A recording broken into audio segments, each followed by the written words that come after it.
What have you learned about the community of Pittsburgh since filming? Say again, I'm sorry? What have you learned about the community of Pittsburgh since filming? Great city, you know, tremendous city that opened their arms to us and have now been extremely generous about letting us film, you know, anywhere we want. The hospitals in Pittsburgh are some of the gold standard in the nation in terms of care, especially Children's Hospital. It's one of the most incredible facilities I've ever been to. It was chosen not randomly. John asked me where we should set it, and I picked Pittsburgh because I knew he went to college there, so he might like it. Also, my parents met there. My mother was born there. It's a great city in terms of a variety of socioeconomic class, ethnic breakdown, because it's surrounded by farmland. You get a combination of rural and urban cases.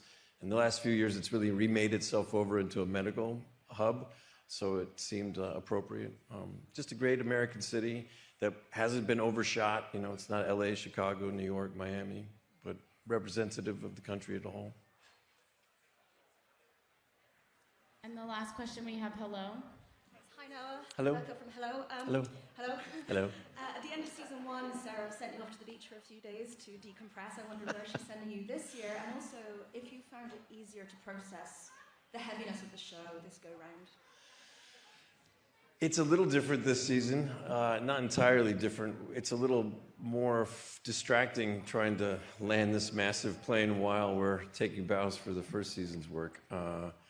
I don't know where she's going to send me, but you can better believe she's going to send me somewhere. I'm not usually good company for a little while right after we finish. Thank you so much, Noah. Congratulations. Thank you. Thank you all.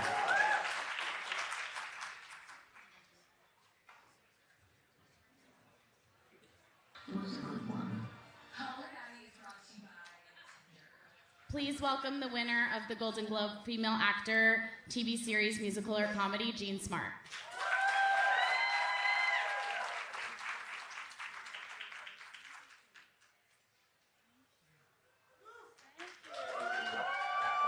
Thank you so much. We'll take the first question. Go ahead. Hi, congratulations. I'm here. Here, over here. Okay, thank you. Right in front of you. Oh, I'm so sorry. No worries. Congratulations. Thank you. I just wanted to know, like, what is like a really valuable lesson you've learned from Deborah? Oh, that's a good question. Well, I love the fact that the writers and our showrunners have sort of gradually made her self-examine a little bit more, gradually, more and more as the seasons have gone by. I think she's learned a lot from the character of Ava. I think she's learned to listen a little more, and that, you know, we never have all the answers no matter how old we get, and that's a good thing, that we don't need to have all the answers all the time, you know. We'll take the next question from the Golden Globes website. Hi, congratulations. Am I looking? Oh, hi.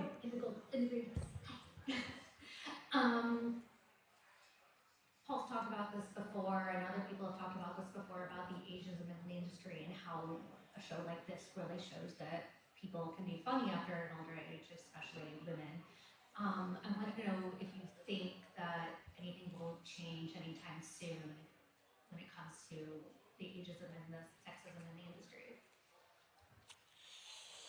I think a lot has changed. I mean, I would hate to think that I was the poster child for older actresses or older characters, but I'm not necessarily that it's going to completely change anytime soon. I mean, I think that's kind of, I don't know what the word is. I mean, the bottom line is we all love stuff that's like really realistic. So shows like The Pit, we like to see the nitty gritty, but at the same time, we also want fantasy, you know, so that fantasy is always going to be the same. Somebody told me years and years ago, when I first got to LA, that there was one role for a woman for every 20 roles for a man, which was a little depressing. They also said that The average age difference between a husband and a wife in the United States is about a little hair over 2 years. And on screen, it's 20. So I'm not sure we'll ever get past that fantasy part a little bit. But there's room for everything. One of the things I like about British television is they cast everybody only because they are completely right for the role. I mean, what a concept. You know, we don't really do that here. We cast people for a lot of different reasons. And then sometimes we wonder why things don't work. Well, you know. But I think it's 2 steps forward, 1 step back. I think we're doing okay. Yeah. Thank you for that question. And we'll take the last question with Rainbow Media. Hi, Jean. Hi. My name's Rafi. Hi, Rafi. Thank you. If Deborah Vance was hosting the Globes, who would she talk about and what would she talk about? Oh, she'd probably take a lot of stabs at all the men in the audience and pretend she slept with all of them. I don't know. I don't know. And she'd get in. And I think after spending 5 or 6 years in the company of Ava Daniels, she'd also make some political commentary about what's going on in the world right now.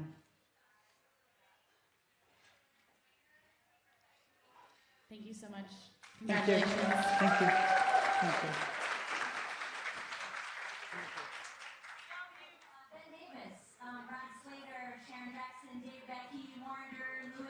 Please welcome Golden Globe winner Owen Cooper.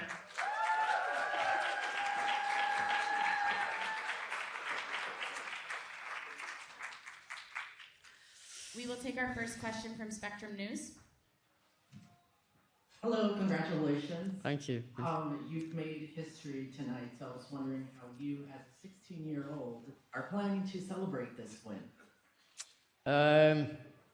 I'll properly celebrate it when I get back home to my hometown in England with my family. So, but at the minute, I'm just going to be with my castmates, my mum, my dad, and everyone that's came out with me. So, I mean, yeah. Next question. Hey Owen, here, Oh. Federico from Music Italians from Argentina. Congratulations on the Thank show. you, thank you. I want to ask you about last time we saw like a video with Che Gyllenhaal, like you were starstruck by him. Who was the most that starstruck the most you in this evening? I've not really met much. Stephen Graham is a good friend of Leonardo DiCaprio, so I've seen him, and but apart from tonight, I've met so many of my idols. But when I get out there back, I'm gonna mingle around and speak to people. So yeah, I can't wait. And last question up in the front with Yahoo. Hi. This is Mia from Yahoo. Obviously, Adolescence is such a significant show with such an important commentary and messaging about how isolating teenagehood can be. How does it feel to receive the kind of recognition you've been getting for your performance? I think it's the most proudest I've ever been.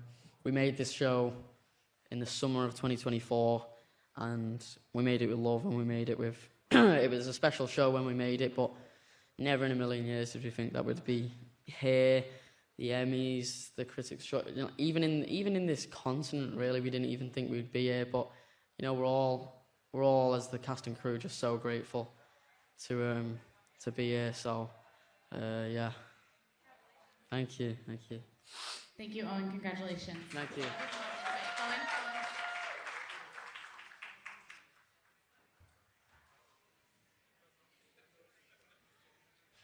Please welcome Golden Globe winner Rose Byrne.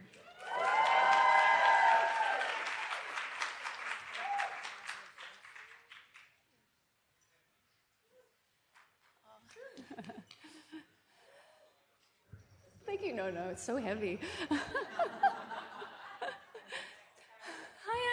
Hi, Rose. Congratulations. Thank you. We Aussies have been watching you on the screen since you were a teenager, and you have given us so many tremendous performances. But this one really tops the lot. How does this feel? It feels entirely out of body, very surreal, and I did not expect it. So it's even a stranger, extraordinary experience. I want to thank the Golden Globes while I'm back here because they're incredible. I'm just such an honor. Thank you to them for seeing our movie and seeing the work that Mary Bronstein and I put into this movie. So thank you to the Golden Globes. Appreciate it. All right, next question.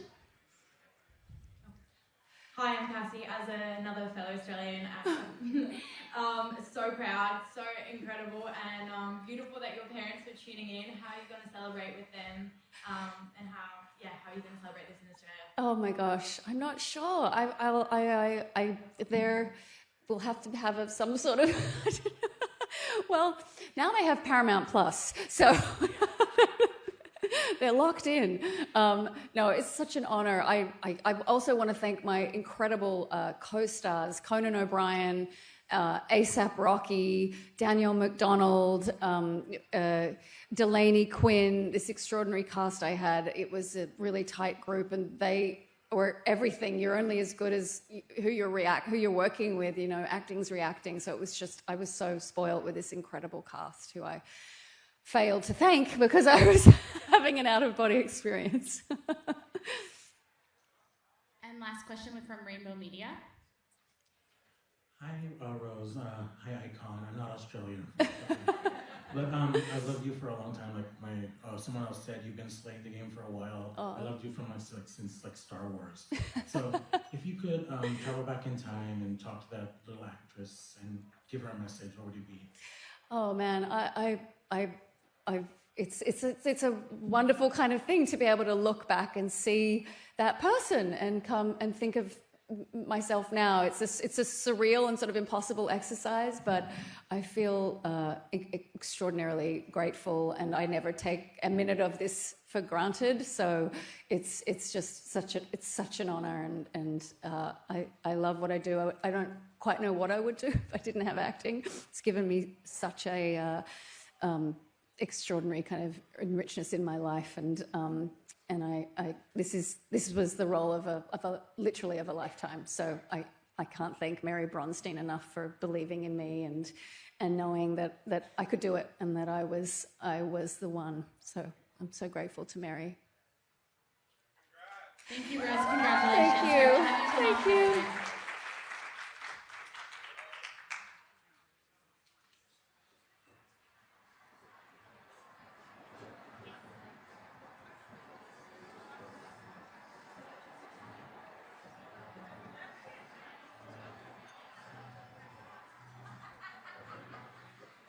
Next up, we have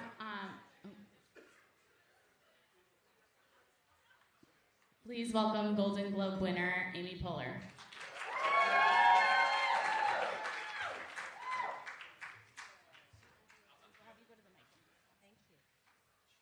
We can take 3 questions. We'll do Bustle. Hello. First, thank you. We could get a mic over there for her. Hi.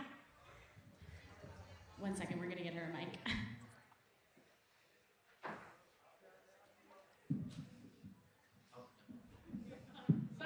Rachel from Bustle. Amy, congrats. In a world of podcasts where it's a lot of men with microphones, I love a good hang. And how does it feel for you to be the first podcast to win a Golden Globe?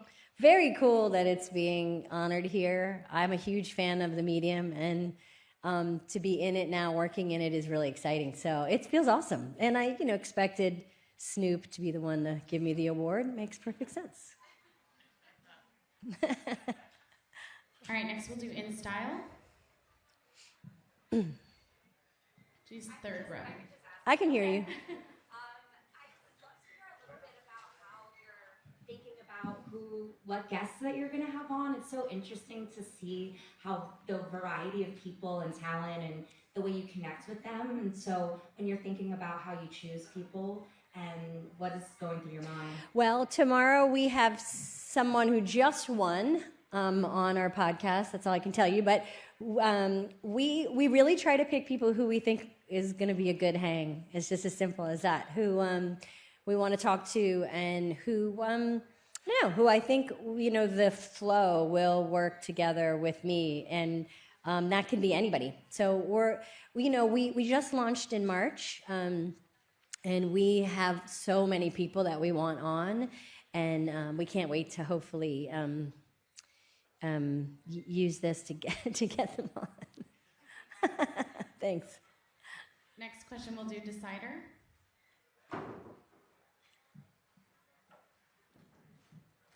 Hi, Amy. Hi. I know people ask, or you ask people all the time, what's making you laugh, making you smile? What is making you laugh and you smile in these troubling times? Wow, that's a great question. I really enjoy TikTok still, and everything I see on there. Let's see, what have I been watching lately? What was I watching the other day that was... Oh, you know what's really been making me laugh is people doing edits of comedy shows and making it look like a horror movie. It's a TikTok thing. Yeah, I feel like I look at a lot of stuff online, and I'm getting ready to make a new comedy. Tomorrow morning is my first day on Dig, the show that I'm doing with Mike Schur for Peacock, 5 a.m. So I'm going to be joining Hugh Laurie and others to make comedy tomorrow. So hopefully I'll be back here next year to talk to you about that. Yeah. We'll take one final question. GMA 7.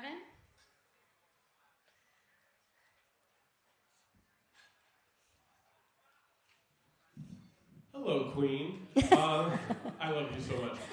But besides that, who would you be the most excited and hyped to find out that your podcast is having the rotation? Anybody either here tonight at the Golden Globes or wow. around the world, who would Amy Poehler just geek out finding out that? Oh, that would be cool. Yeah, I guess it would be cool to know if Meryl listened to it, maybe, or I don't know if I'd like to know if Snoop does listen to it. I don't think so. We'll see.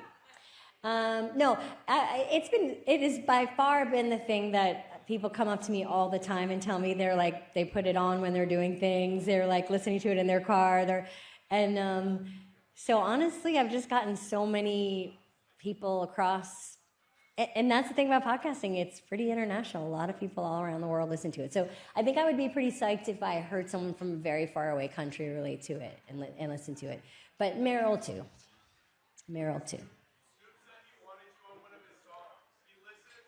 And he wants me on one of his songs, yeah.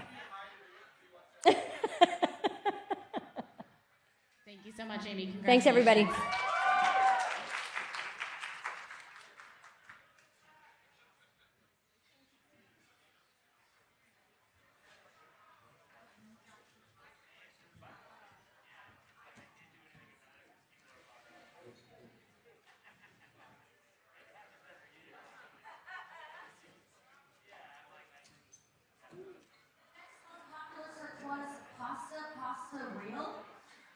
Yes, it is real, and if you find that article, you will see that Leo's favorite music was reggae, or as he spelled it when he was 17, Regia. At number 3, we have Nikki Glaser Picks No Head.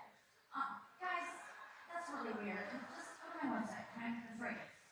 And last but not least, we have What Did Snoop Dogg Say?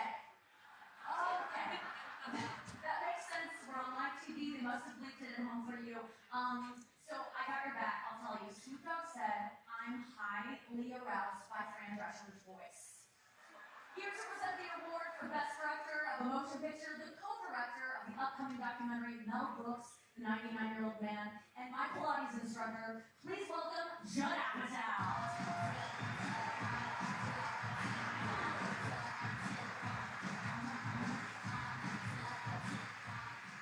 Thank you. Sandu.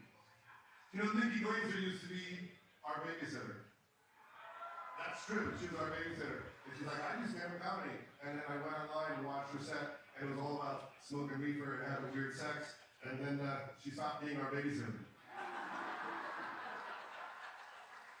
It's a very emotional night for me. There's so many friends here. Rose Byrne, and Sandler, and Melissa, and but Evan's here.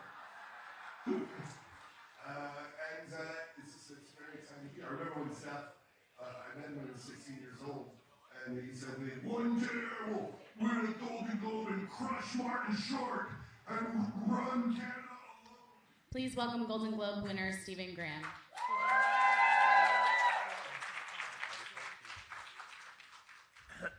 Hello, everyone. It's a bit surreal. We have a question for Stephen. Go with BBC News as the first one. Hello. Thank you. I want to say to every kid in Kirby, dream, because anything is possible. I want to say to every parent, please give your kid a massive cuddle, tell them how much you love them, and listen to them when they want to talk to you. Make sure the bedroom door's always open, and make sure you communicate with each other. But for every little kid in Kirby who has a dream, please don't give up on it. Yes, I feel like it's a proper press conference, isn't it? We'll take two more. Thank you. Okay. We'll do TV Insider. Hello. If there is going to be, let's say, a second season or a continuation of Adolescence in a couple of years, where would you like to see the characters continue from? I cannot answer that question because it's somewhere in the deep recesses of my mind and Jack's mind, and we'll pull it out in about 3 or 4 years. So yeah, stay tuned. And we'll take the last question from the New York Post. Thank you.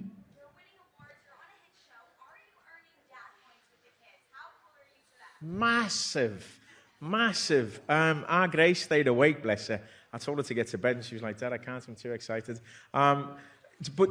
Right, this one I've got to tell the kids, and if you don't mind, I'd like to tell you all what happened today.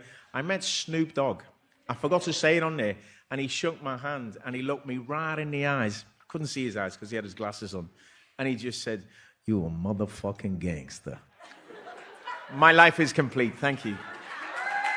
Congratulations.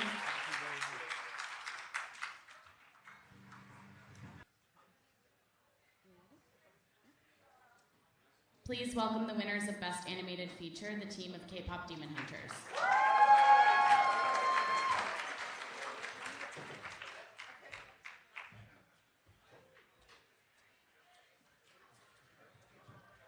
All right, we're going to start off with the first question from Hello.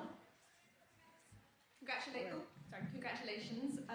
This has been such a success for you, and a sequel has already been confirmed. I wonder if you could talk a little bit about how you block out the noise to focus on that sequel, or does the pressure actually help you? I don't think either. Right now, we're just focusing on the awards season and all of the accolades and support from our fans and our community. Yeah, right now the big dream is couch. Yes. Hi, in the middle back. Oh, okay. Hi, from the Golden Globes. Congratulations. Thank you. Everyone in my family, especially my 6-year-old daughter, is obsessed with this movie. This is also a year where we've seen a lot of international nominations in the Globes in general. What are you hoping we might gain from that in as far as like perspective and understanding of what the culture can have? Yeah, I mean, I think we're very fortunate to have made a movie that's so set in a different culture, and we just hope that the success of this film can open more doors for other filmmakers who have a unique story to tell from a different perspective, and we'd love to see more of it in animation as well. But, you know, I think it's happening. It's a little slow, but I'd love to see it, you know, happen a bit more. And we'd also love to see more studios embrace new ideas. And this movie was a little scary to pitch and scary to make, but I think the success of it tells you that the audience wants to see original ideas. We'll take the last question from Gold Derby. Hi. Yes, congratulations. As you think about re-entering this world and making a new story in it, what about the making of the first, this lightning in a bottle moment, is going to be most important to kind of replicate and recapture as you ventured forth and tell another story in this world? You know, we say a lot of times we made a movie that was just full of everything we loved. So it was very personal, both subject matter and themes, and I don't know you can control much else as a filmmaker, so we'll do that again, and hopefully it'll mean something to an audience. Thank you. Congratulations. Thank you.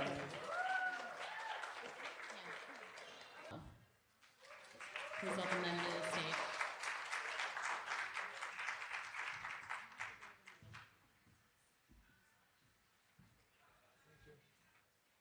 Our first question is with TV Globo in the back. He's holding up the sign. Queria dizer da alegria que ia estar aqui testemunhando a história para o cinema brasileiro. Estamos ao vivo para o Brasil. Você deu um alô para o Brasil no palco, Kleber. O que eu queria, eu acho que todo brasileiro quer de você agora é uma mensagem. Qual a mensagem que você deixa para o Brasil, todo mundo que está acompanhando e vibrando por essa conquista histórica? A mensagem que eu mando para o Brasil é o fato de nós estarmos muito felizes em ver um filme brasileiro, um produto cultural brasileiro, gerando tanta discussão boa sobre a história do Brasil. E eu quero muito ver que jovens cineastas brasileiras, façam histórias sobre o Brasil no cinema. Pode usar o telefone, pode usar, colocar um projeto e desenvolver sua própria história, contar a história do nosso país, porque a gente falando da nossa casa, todo mundo ouve ao redor do mundo. Obrigado. Hi, Kleber. Congratulations, Emily. Congratulations. Thank you. Kleber, since you never shy away from talking politics, can you tell us a little bit how does it feel to be in the United States promoting the movie in this very particular time in history? Thank you. Thank you very much for your question. About 10 years ago, Brazil took a very sharp turn to the right, and that time is now gone. The former president is now in jail.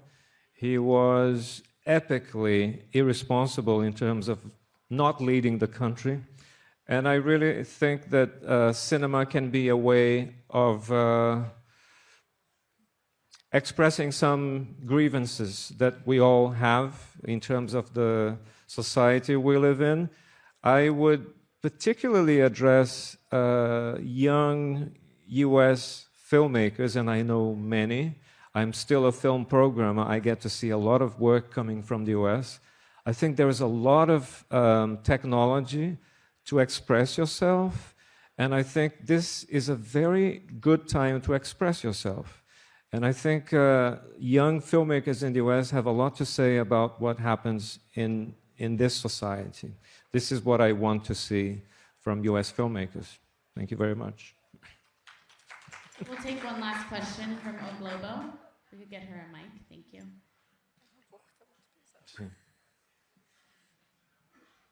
Oi, Kleber. Oi, Emily. So I wanted to ask you, what do you think this means for, like, not the race? You know, we're still going forward, and also for the Brazilian cinema. O que isso significa para a corrida da nossa trajetória? Well, you know, we're living this exciting moment, one day at a time. And enjoying every minute, you know, so we try not to think much ahead. Now we're going to enjoy this and work very hard for the next, you know, step of this campaign. We're just very happy, very proud for Brazil cinema.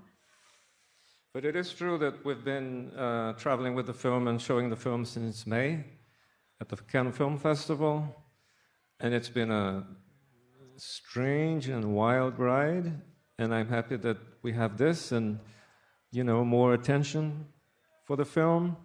It's out in cinemas in the US, in France, in Brazil. It's doing very well, and I hope more people see it. And let's see what happens from today onwards. I think this is good for the movie-going experience. It will get more people to see the film at the cinema where it should be. Thank you so much. Congratulations. Thank you very much.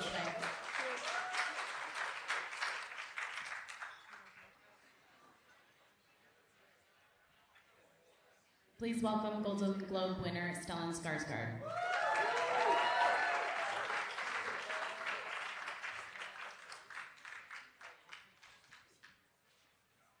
Thank you.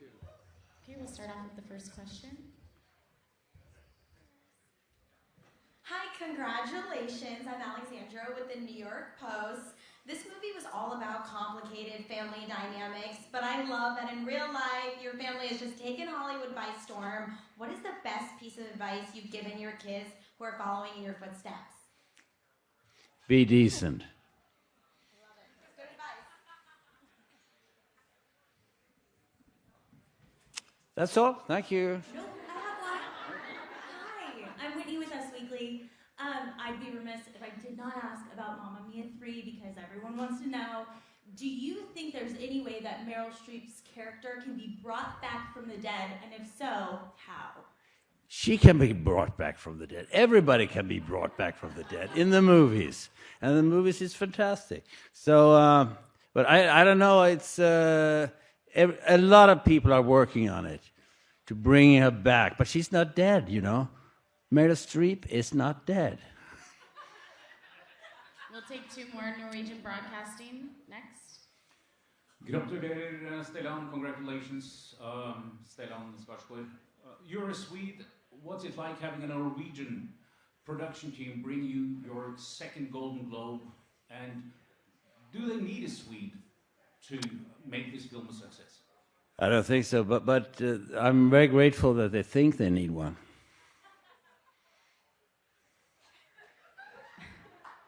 We'll take one more.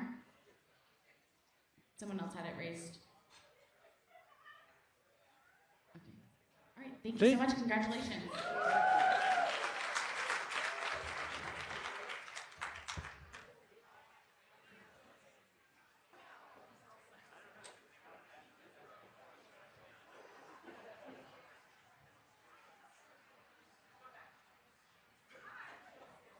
Please welcome Golden Globe winner Ray Seahorn.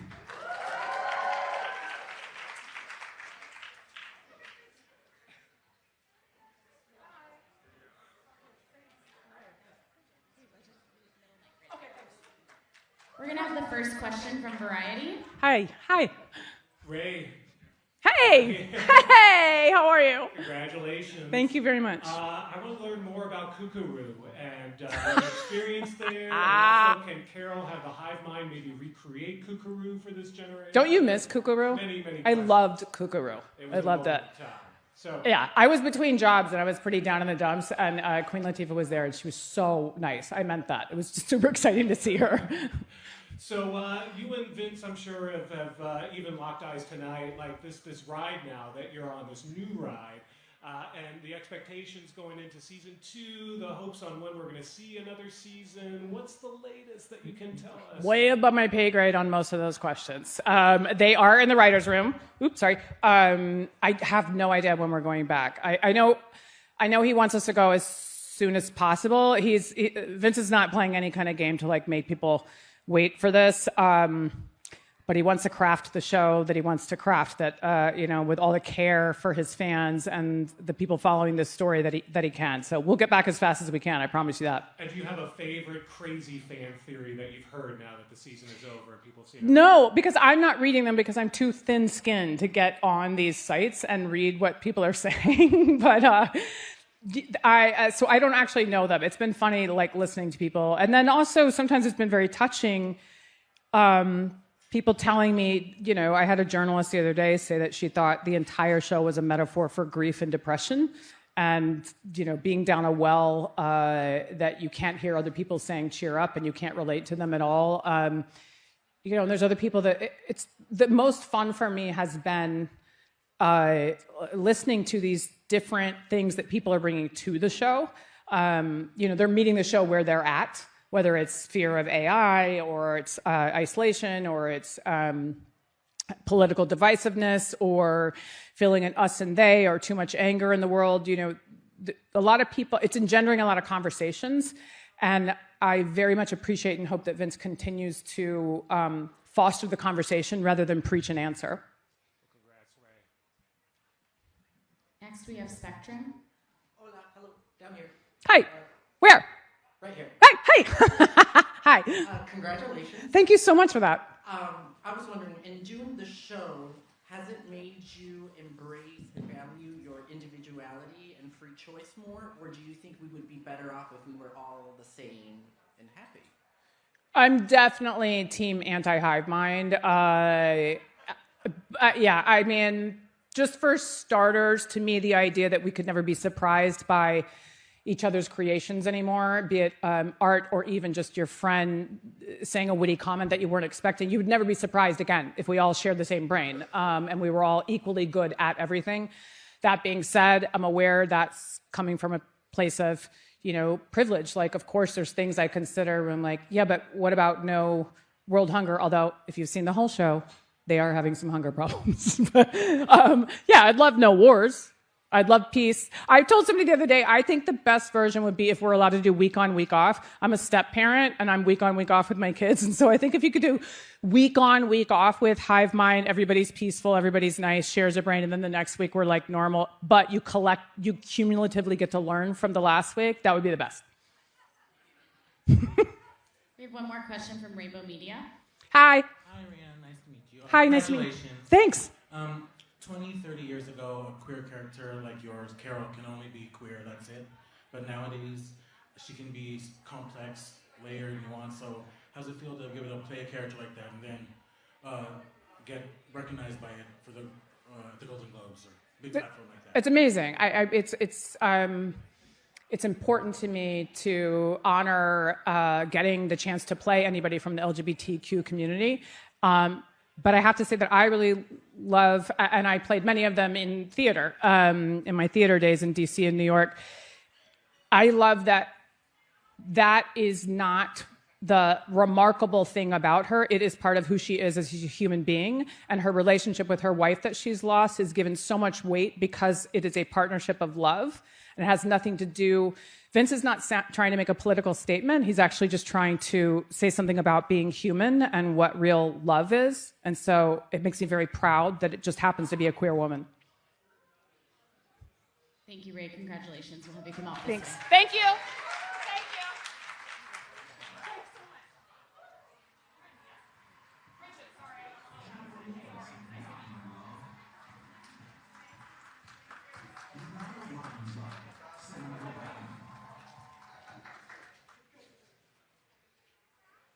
Next up, we have the winners of Best Drama, The Pit.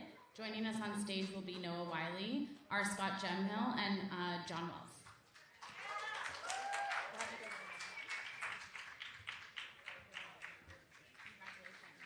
I already talked a lot, so you can talk now. We're going to start off with The Inquirer. The Inquirer. Congratulations. I love your speech back on the stage because your speech about decency and caring for one another resonates with all of us, especially for representing a show like The Pit, which breaks a lot in terms of diversity in Hollywood as far as the casting is concerned. So can you talk about specifically about that, especially with your diversity casting, with more women of color, especially if I'm from the Philippines. You have 3 Filipinas in the show. You only need to look in a hospital to see that we have accurately represented what you would find in most emergency rooms, along ethnic lines. There are more women than men, there are more Asians than non, and we tried to have that be reflective in the way that we cast the show. I will say that 30 years ago, we made a show that was very similarly cast before that this was mandated or expected. And it was one of the most popular shows in the world and ran forever. And I'm not sure why we got away from a model that works, but it's lovely to be back to it. All right, next we'll do New York Daily News.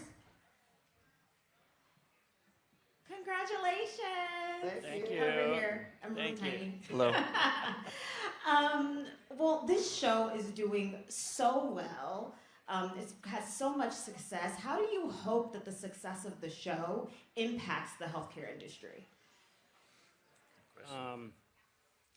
Well, for one thing, we're in a healthcare crisis in this country, and it's just getting worse since January 1st. So we hope that we can continue to tell stories that reflect what's really happening for these, honestly brave women and men who are in these urban hospitals. So we're just trying to tell stories that are truthful about what's really going on, and we hope that the audience takes that to the ballot box when it comes time to support the kind of health care that we actually really need in this country. We can take one last question. Screen rant.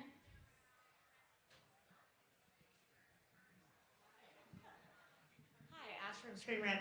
It's not lost on me that there's another person in this audience tonight, George Clooney, who was also at a show you're referencing. I'm curious if you guys have had any ER memories that have come up just tonight or talked at all through this award season. He was sitting right by the stage. We all had to hug him on our way up. It was pretty sweet. Obviously, he and I had a lovely reunion last night at the Movies for Grown-Ups Awards, which we both are now, apparently. Yeah, I mean, this show has brought up a lot of old memories. There's a lot of connective tissue involved with it. Obviously, we're interested in honoring the exact same community that we honored the first time around. It's been really lovely hearing from my old compatriots who are all very pleased for us in this endeavor. I heard from Gloria Rubin today. It was really sweet. Oh, Yeah. wow. Wow, that's great. Congratulations. Thank you so much. We'll have you come off this way. We go this way, right? That's because they want this back. I don't listen. No one listens very well. Next up, we have the winners of Best Song Golden, K-Pop Demon Hunters. We'll start with GMA7, Yahoo, and then we'll take one more. Collider.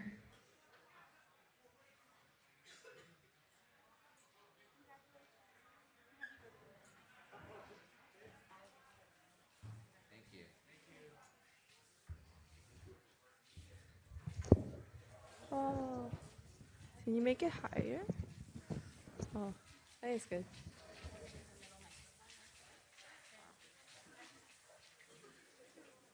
This is a fun room. People are having fun in here. Hello, good evening, guys. Directly in front of you guys. When I saw you outside, I said if you didn't win, I was going to beat the person up who won. So thank you for not getting me arrested. Yeah.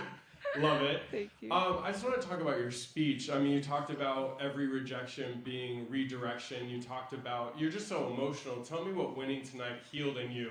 This seemed like such an important moment for you, as well as for the rest of the crew and cast. What did tonight mean to you all?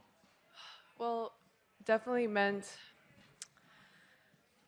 I think it just like, it's for a long time, as a kid I was working for 10 years and then 20 years of, like, another 10 years of writing. So it's just a long period, but like, I always felt like hard work didn't pay off for the longest time. And right now, this film, we all work so, so hard. Everyone, like every single cast and crew. So to see that it's getting this much love just proves that hard work does pay off and we just gotta keep going. Thank you.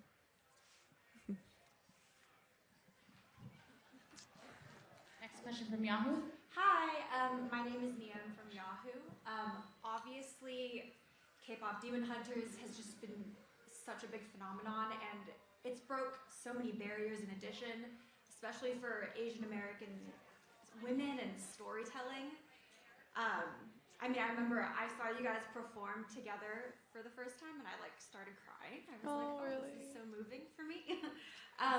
Is there anything you guys would want to say to the young Asian American girls out there that are your fans that are especially moved by seeing you guys get the recognition you deserve? I feel like you have something good. Well, one is we see you guys. We're here. And I would say just keep being your full self. Mhm. Don't feel like you need to fit into any sort of box of who the world has told us that we need to be. This movie is such a beautiful depiction of so many diverse women who come from the same culture and how their differences make them stronger. So I would say that find your tribe and focus on your selfhood, you know. Just be yourself unapologetically, no matter what the world tries to do or restrict you or put you in whatever box, whatever label. You can break free from that, and you can make the rules. Being Asian woman is a superpower. Hello, Perry from Collider here. One of the many great joys of your movie is seeing the three of you in real life bring Huntrix to the world. It absolutely delights me to see how much you're performing together, so I have to know, is that going to continue? Are the three of you going to continue making music together, whether it's part of K-pop Demon Hunters or beyond? Well, we definitely want to. You know, we're all individually our own songwriters and artists. These two especially, incredible artists themselves. So, you know, nothing's like official, but are you kidding? Like, we're friends and we're definitely gonna work on music together. But yeah, I'm so excited to perform more with these girls. Thank you so much. Congratulations. We'll have you Thank guys you sit so on. much. Thank you. Go Korea.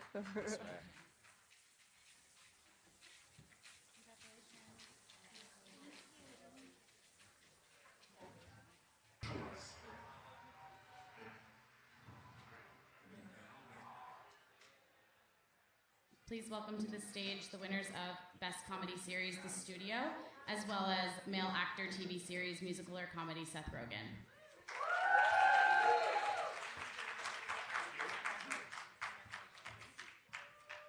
Thank you. Are we doing this literally as they're presenting the best movie? Great. Okay.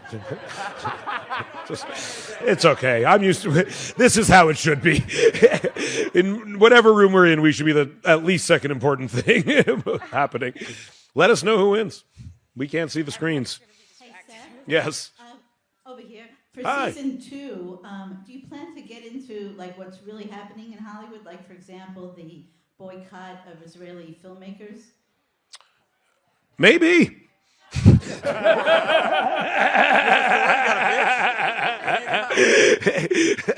The answer's maybe. When you say it like that, it sounds funny. So yeah. Yeah, exactly. One battle. Hey! Great film. Great film. Next, we'll take USA Today. Hi, right in the front. I know you're blinded up there. Hey. Congratulations, everyone. Congratulations, Seth, on your first Golden Globes win. Thank you. The studio was a place to be in season 1 for all these, you know, special guest appearances and cameos.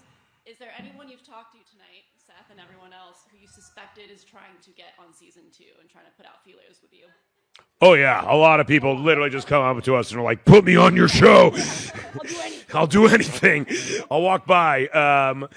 And it's very lovely. Yeah, the head of Sony. Yeah, Tom.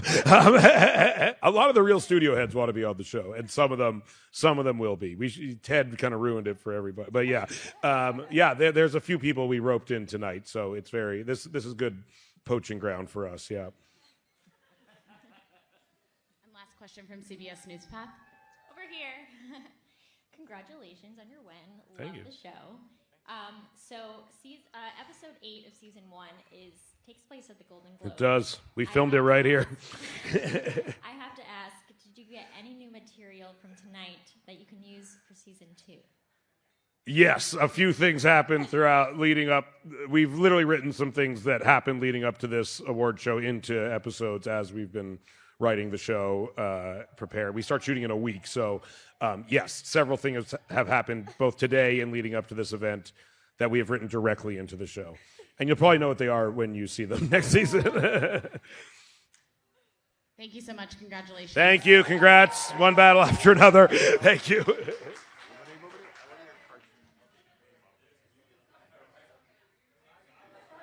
Please welcome them to the stage.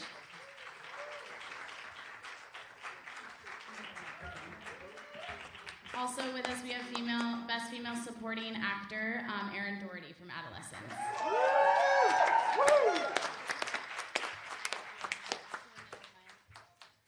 We'll take 3 questions for the group. We'll start off with, right there. G'day everyone, Angela Bishop from Network 10 Australia. Congratulations. I was wondering, and I'm not sure who'd like to talk to this, maybe Stephen, maybe Jack, and maybe you too, Owen. What do you think of Australia's decision to ban social media for under 16s? And Owen, I would like to hear your thoughts as well as Jack's, but come Okay. here. Oh, sorry. I think it's an extraordinary move. I think other countries are starting to follow it. I think it's very interesting that the countries that are resisting it, despite the pressure that is being placed on them, particularly the UK government, and I hope that they start to take seriously the damage that social media is doing. We'll take one question from... I don't really have an opinion on that, to be fair. No, sorry. Okay, we'll take two more. One from New York Post. Please keep them up if you're asking a question so we can call on you next. Thank you.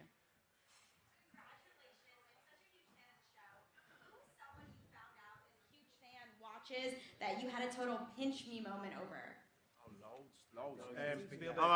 I'm just going to say, oh yeah, he shouted Spielberg. Everyone, it's been ridiculous, but the biggest one for me personally was a phone call from Daniel Day-Lewis to say how amazing he thought the show was and how amazing he thought everybody was. So it just keeps getting bigger and bigger. Kathy Bates just then, do you know what I mean? Just gave Anna a kiss and said it was remarkable. Queen Latifah. You know, Snoop Dogg. I told you what he said before. I'm not going to repeat it, but you know. So yeah, it's just look, and I think. But if I'm really honest, in that same, you know, that respect and that accolade from our peers is beautiful. But like I said before, same as someone from the Co-op or the Asda or the, you know, the Tesco's or on the school run or something. Do you know what I mean? Someone saying how much it impacted their life and how much it's made a change in their life and how it's changed their life.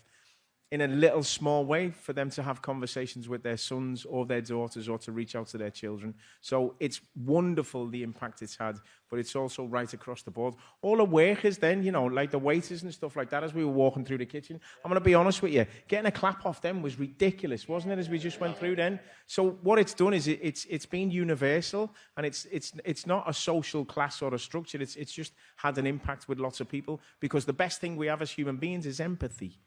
Do you know what I mean? So I think, yeah, I'm just very grateful and we're all exceptionally grateful of the impact it's had. Thank you very much. Thank you. We'll take one more from News Digitalis from Argentina. Hi, congratulations on this win.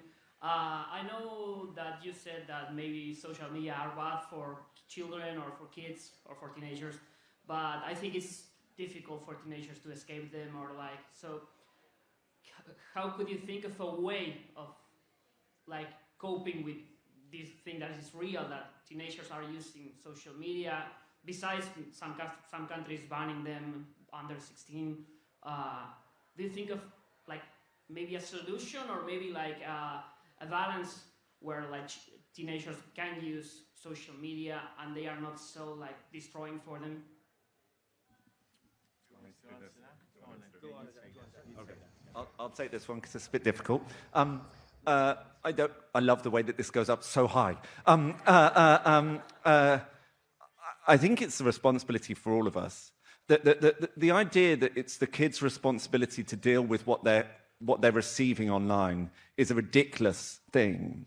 And we need to work out ways through communication, through that thing of just like talking to the kids, to lessen the impact of it. I personally think legislative change is necessary in this case, but whatever it is, it's about communicating with them and trying to find an answer with them rather than pushing all the responsibility for it onto them. And also maybe parents putting their phones down for 5 minutes and connecting with their children. That would probably, you know, really have an impact, I think. Thank you all so much. Congratulations. We'll have you come off this way. Thank you.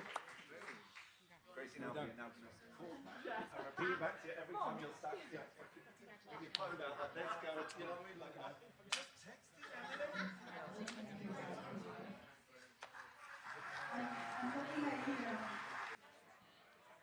Please welcome the winner for Female Supporting Actor, Tiana Taylor, for One Battle After Another.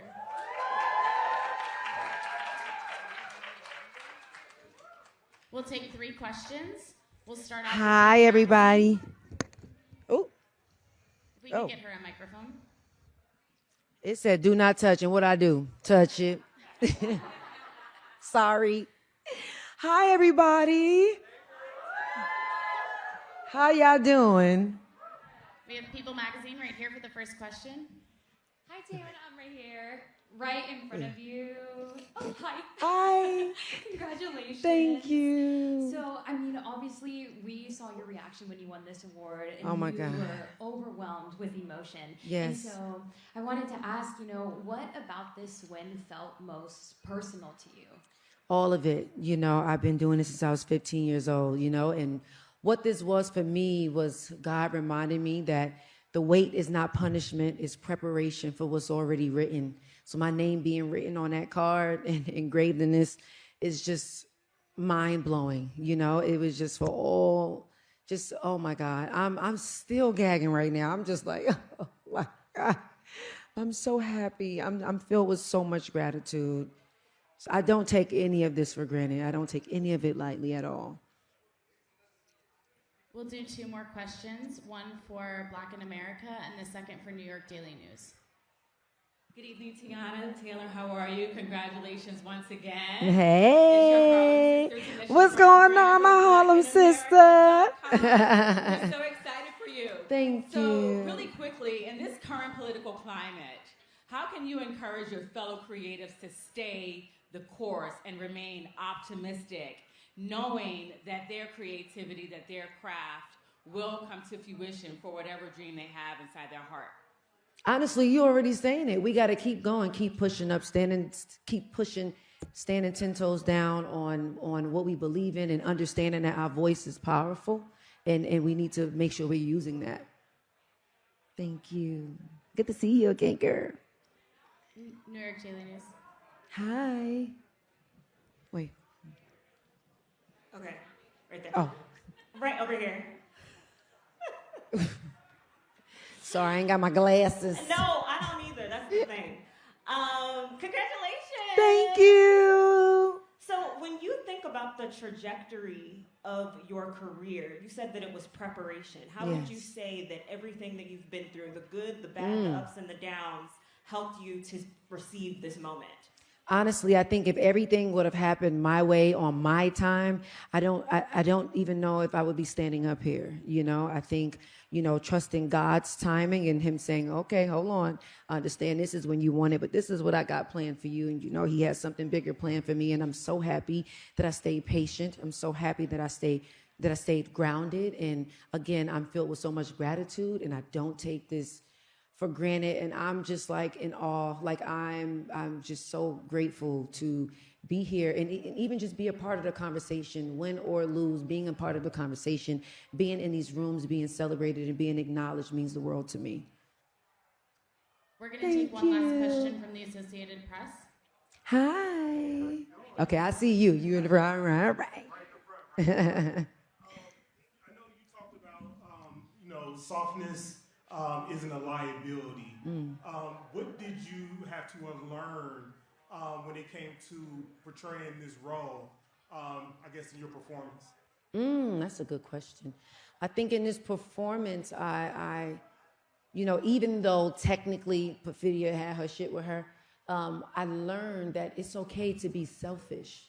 I feel like Black women, we don't get to do that because we're showing up for everybody and we never get the chance to show up for ourselves. So, Perfidia being selfish and putting herself first was something that that I learned while filming that. I'm very, very grateful for that. Thank you. Thank you so much. Thank you.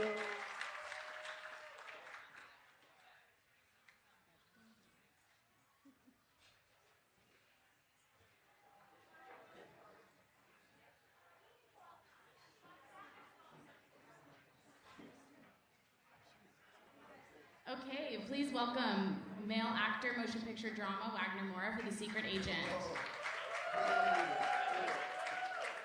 Thank you. Thank you very much. 3 questions. We'll start with O Globo. E. Oi, Wagner. Oi, Mari. Tudo bem? Tudo massa. Well, in English, did you ever imagine when you were growing up in Rodelas, Bahia, in Salvador, or, you know, when we talked the first time for As Três Marias, that you would get here? Of course not, Mari. It was like she's asking. I was born in the northeast of Brazil, in a city called Salvador. My family is from the countryside. Back in the 90s, it was kind of crazy for a little boy to decide to become an actor. So, no, not really. But I'm very happy to be here. Next question, we'll do EFE News. I would like to ask you, last year we have another Brazilian movie, Yeah. and you achieved the same, like, you made history tonight as Yeah. Fernanda did. And I would like to ask you, why do you think the industry is looking at Brazilian productions and specifically to the dictatorship? I think we have to keep making films about the dictatorship. The dictatorship is still an open scar in Brazilian life. It happened 50 years ago only. We recently had from 2018 to 2022, we had the far right wing president in Brazil /fascist that is a physical manifestation of the echoes of the dictatorship. So the dictatorship is still very present in the Brazilian daily life. So we have to keep making films about it. And we'll do one last question from Inquirer.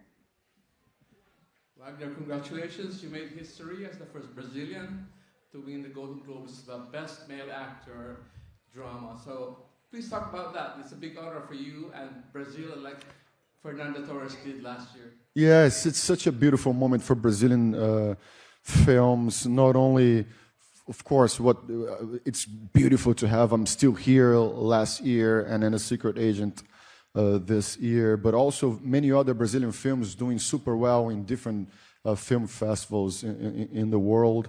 I think that culture and democracy, they walk together. In Brazil, we finally have, after a very dark period, we have like a moment of democracy where we can breathe, and we have a government that understands that culture is important to the development of the country. So I think that that's sort of like the what's happening now. You know, it's just democracy, culture, films. They coexist. They don't live without each other. Thank you so much. Congratulations. Thank you very much, everybody. Brazil.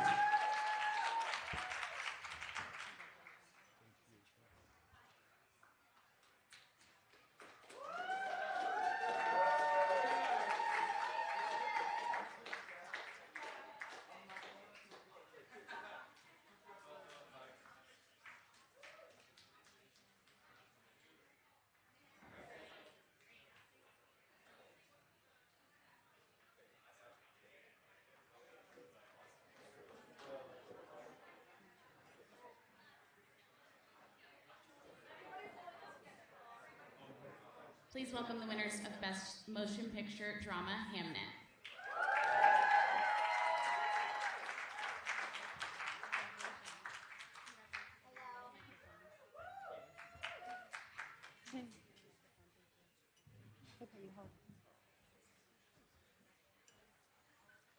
Hi. Thank you for working so hard all night. We appreciate you. Well, okay, what's up? Okay, we'll do the first question from Decider.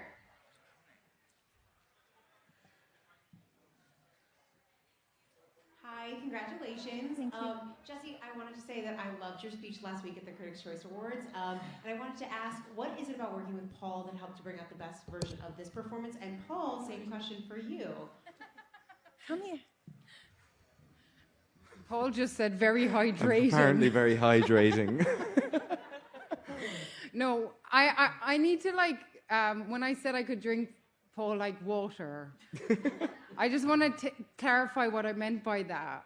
I meant that he is essential to what I need and what I've discovered as an actor is possible in what we do in our work.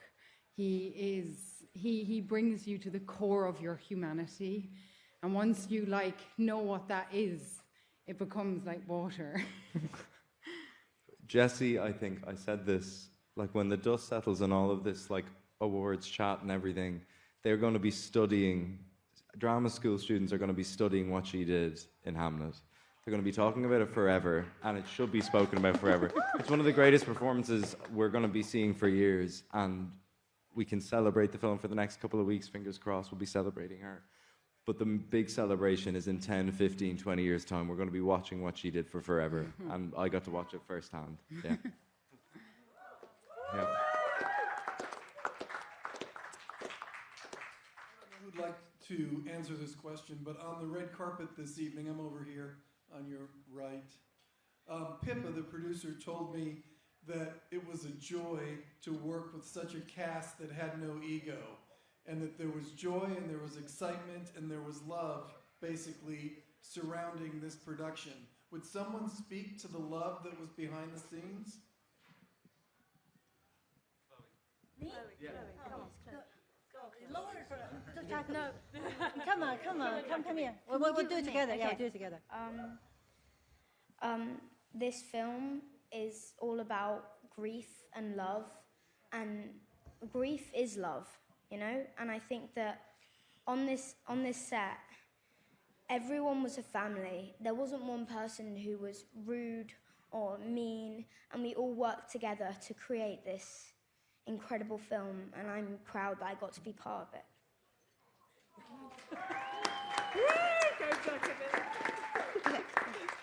Well, I just want to give a shout out to our producers because, you know, their work sometimes is invisible,